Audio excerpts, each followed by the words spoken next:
So good morning everyone. It is morning and it's dark because I get up early. That's all that cleared.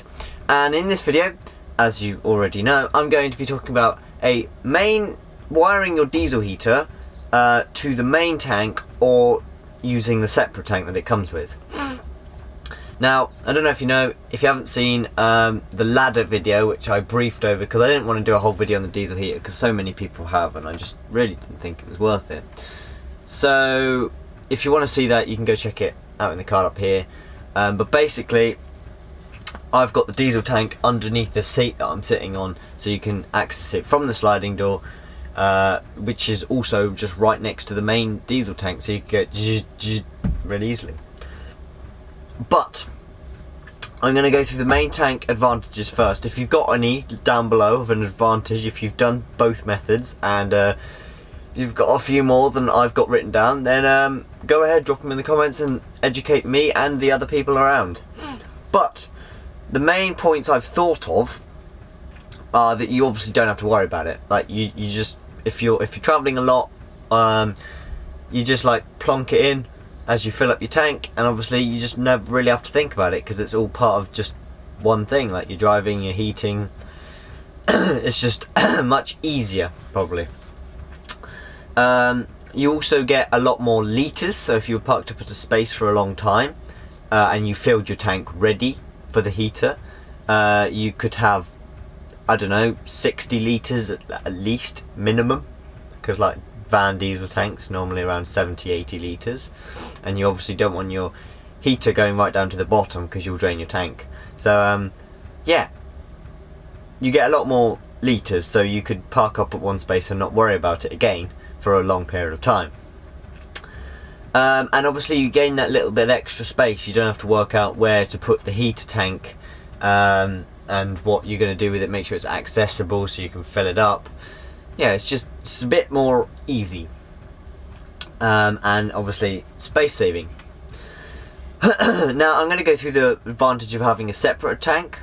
Now I am going to sell this van on, so I probably, considering it's such a relay and I don't even have to drop the tank, and my diesel heater came with a diesel pickup for the main tank, I probably should have just gone and done it, thinking now. But here's my advantages for having a separate tank. You can easily monitor it. So say you've got a bulkhead, you'd have to go round, open the door, turn the ignition on, and then you'd be worrying about getting away, checking, you know, you don't have to check that you've got enough. It's much easier because you can just see the level on the tank as long as you put it somewhere accessible, which you should do because you need to fill it up. So yeah, I'd say that. And you obviously get 10 litres more in the van. So whereas you would be carrying 80 litres before of fuel, you're now carrying 10 litres. So the heater has its own 10 litres, and you could still have the same amount of fuel in the van and therefore just drive the same amount as you were before. The main advantage I have for using a separate tank is you can use red diesel, used for like agriculture or anything not on the roads, nothing taxed on the roads. That's illegal. But it's like anywhere from 70p to like 85p a litre. So I managed to fill a whole 20 litre jerry can for about, I think it was 16 or 17 pounds. So pretty good. And then obviously that fills my little 10 litre tank twice, and because it's red diesel, it's not being used to drive the vehicle, so it's totally fine. So that is another reason you can really cut your costs. So instead of it costing like £25 each time, I'm talking about a 20 litre jerry can here, I should probably talk about 10. So instead of it costing maybe about £15 to fill your tank, it would cost about £8 or £9. It's so much cheaper.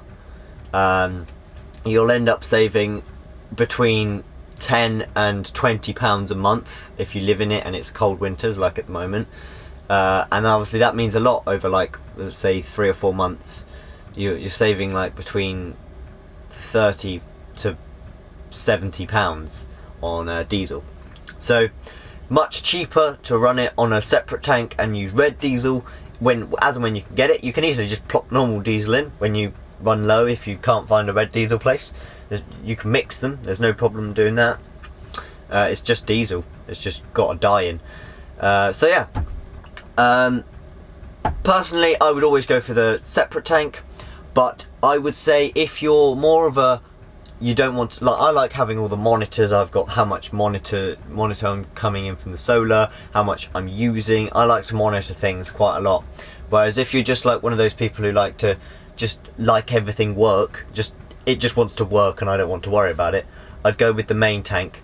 I'd say if you're a camper van and you don't live in it, it's probably best to go with the main tank, because you don't really have to worry about it then, because obviously you're probably driving quite a lot, whereas if you live in it you might park up for a long period of time. But it's all up to you.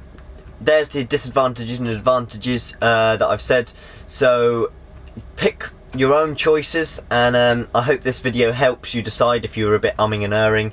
And if you haven't already, make sure you give this video a thumbs up, and make sure you hit the subscribe button down below, because it really helps. I'm actually going up quite a few at the moment.